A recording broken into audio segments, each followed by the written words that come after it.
Programme میں ایک بار پھر خوش آمدید. ہمارے ساتھ موجود ہیں لاہور سے سید عابدہ حسین صاحب اور اسلام آباد سے ہمارے ساتھ موجود ہیں سیف الدین کھوسہ صاحب. کھوسہ صاحب, ہم نے کچھ دیر پہلے سنا وزیر اعلیٰ پنجاب شہباز شریف کو کہتے ہوئے کہ کشکول گدائی جب تک نہیں توڑا اس وقت تک پاکستان کی تقدیر نہیں بدل سکتی. وقت ہمارے پاس مختصر ہے, کیا واقعی پاکستان مسلم لیگ نواز کے پاس کوئی ایسا روڈ میپ موجود ہے؟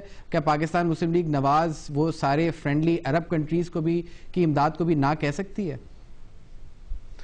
امداد اور چیز ہے اسامہ.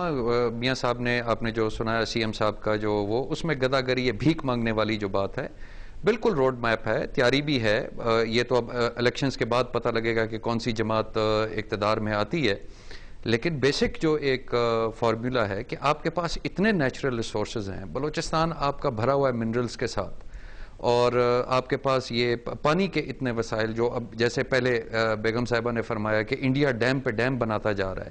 آپ ہائیڈل پاور پروجیکٹس بنائیں, دو چیزوں میں آپ کو فائدہ ہوگا. ایک آپ کا امپورٹ بل جو فیول کا ہے وہ بلینز آف ڈالرز کا ہے, بلینز آف ڈالرز کا امپورٹ بل ہے. ایگزیکٹلی صاحب I'll have to stop you there. Abida حسین صاحبہ, PMLN کے پاس تو روڈ میپ ہے, آپ کے پاس 2 سال مزید ہے. کیا کرے گی Pakistan Peoples Party hearts and minds کی یہ جنگ جیتنے کے لیے؟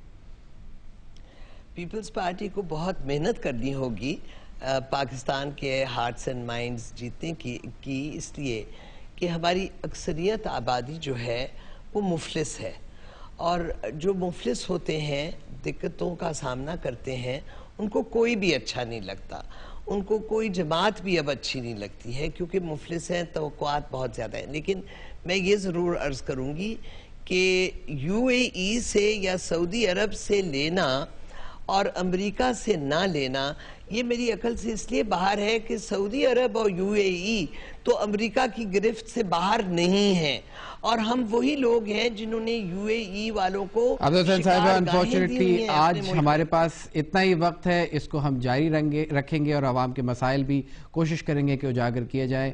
پروگرام رپورٹر سے اجازت دیجیے, میں ہوں سامہ بن جاوید.